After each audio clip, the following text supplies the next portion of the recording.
আশুলিয়ায় নারী যাত্রীকে জিম্মি করে ছিনতাইয়ের ঘটনায় 2 ছিনতাইকারীকে গ্রেফতার করেছে আশুলিয়া থানা পুলিশ। সাভার উপজেলা প্রতিনিধি মোহাম্মদ শিহাবুদ্দিন শেখের তথ্য ও ভিডিও চিত্রে দেখুন বিস্তারিত।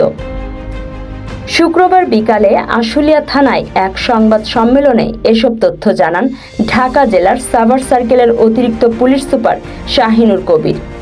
এর আগে বৃহস্পতিবার রাতে তথ্য প্রযুক্তির সহায়তায় গাজীপুরের টঙ্গী এলাকায় অভিযান চালিয়ে তাদের গ্রেফতার করে আশুলিয়া থানা পুলিশ। জানা যায়, গত 16 জুন সোমবার দিবাগত রাত 1:30টার দিকে আশুলিয়ার 22 মাইল এলাকার ঘোড়াপীর মাজার সড়কে 4 জন অজ্ঞাত দুর্বৃত্ত রিকশা থামিয়ে নারী যাত্রী ছন্দা আক্তারকে রিকশা থেকে নামিয়ে এলোপাথারি মারধর করে তার কাছ থেকে নগদ টাকা, একটি অ্যান্ড্রয়েড মোবাইল ও একটি বাটন মোবাইল লুট করে পালিয়ে যায়। এ ঘটনায় আশুলিয়া থানায় মামলা হলে পুলিশ তথ্য প্রযুক্তির সহায়তায় অভিযান চালিয়ে ঘটনায় জড়িত মিন্টু প্রামাণিক ও ইউসুফ আলীকে গ্রেফতার করে তাদের কাছ থেকে লুণ্ঠিত মোবাইল উদ্ধার সহ ছিনতাইয়ে ব্যবহৃত ধারালো চাকু ও লাঠি জব্দ করে। গ্রেফতারকৃত মিন্টুর বিরুদ্ধে দেশের বিভিন্ন থানায় ডাকাতি ও দস্যুতার 8টি এবং ইউসুফের বিরুদ্ধে 3টি মামলা রয়েছে।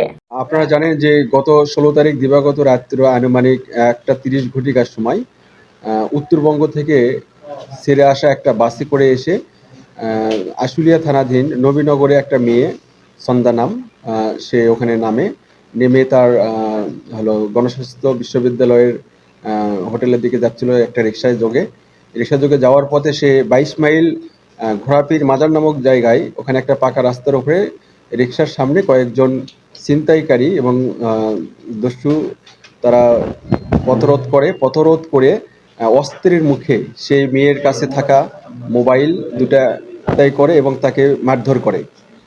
সে এক পর্যায়ে সব কিছু সারেন্ডার করে এবং এগুলো ছিনতাই করে নিয়ে যায়। তখন মেয়েটি তাৎক্ষণিকভাবে থানায় এসে কান্নাকাটি শুরু করে দেয়। তখন তাৎক্ষণিকভাবে থানার একটা টিম এটা নিয়ে কাজ করা শুরু করে দেয়। তার অভিযোগ নিয়ে আমলে নিয়ে মামলা রুজু করা হয় এবং এর প্রেক্ষিতে আমাদের একটা টিম এই অজ্ঞাত লোক যারা ছিনতাইকারী এবং যারা এই ধরনের খুব কুকর্ম করেছে তাদেরকে ধরার জন্য একটা টিম কাজ করা শুরু করে দেয়। তখন ঢাকা জেলা পুলিশ সুপার জনাব মোহাম্মদ আনিসুজ্জামান স্যারের দিক নির্দেশনায় এখানে টেকনোলজি ব্যবহার করা হয়। টেকনোলজি ব্যবহার করে বিভিন্ন জায়গায় অভিযান চালানো হয় এবং প্রথমে তৃতীয় পার্টি অর্থাৎ এই বাটন ফোনটা উদ্ধার করা হয় একজনের কাছ থেকে। করার পরে তারপরে সে কার কাছ থেকে কিনেছে সেখানে যাওয়া হয়। তারপরে সেখানে কেনার পরে দেখা যায় যে ইউসুফ নামে একজন ছিল, তার বাড়ি সিংড়া নাটোর, সেখানে কার লোক, সে তার বিরুদ্ধে কয়েকটি ডাকাতি মামলা রয়েছে, তাকে গ্রেপ্তার করা হয়। তারপরে তাকে ব্যাপক জিজ্ঞাসাবাদ করা হয়।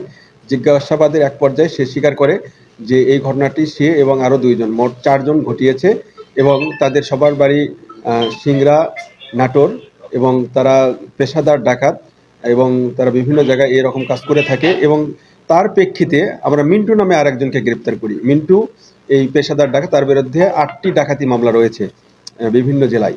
তো তারা এক পর্যায়ে তারা স্বীকার করে এবং তাদের কাছ থেকে যে চাকু দিয়ে তাকে মেয়েটিকে ভয় দেখিয়ে ছিনতাইটা করেছিল সেই চাকুটা উদ্ধার করা হয় এবং মোবাইল উদ্ধার করা হয় এবং তারা প্রাথমিকভাবে আমাদের কাছে স্বীকারোক্তি প্রদান করেছে যে এই ঘটনাটি তারা ঘটিয়েছে।